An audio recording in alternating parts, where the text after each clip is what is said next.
TPS hii inasimamia watoto wanajifunza juu ya Bible, nyimbo na vitu zingine.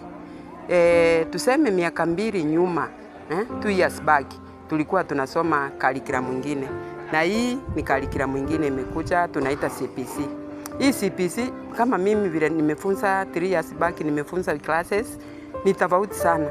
Imenipendeza na naomba iendelee kukua sababu iko na stations. Divide watoto according to ages. Alafu divide watoto to stations. Stations ni gani? Tuko na prayer station, tuko na Bible station, tuko na art and craft station, tuko na music station na kuna game station. Hao watoto wakienda hizi stations tofauti, watoto wanajifunza kitu tofauti. Na watoto unapata wamekuwa creative. Mtu ataambiwa achore kitu na huyu mtoto ukimpea achore, mtoto anatake into mind. Unapata mind ya mtoto inakuwa creative.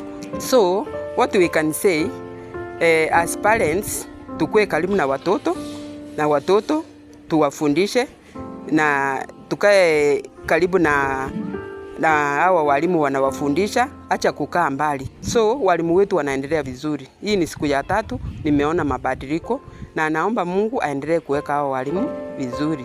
Na kuna msasi mmoja alikuja sasa naona kuna changes. Hii CPC inatuonyesha maneno mingi na kama church tushikiriane pamoja. Naomba wasasi wengi wakuje wachionee mengi.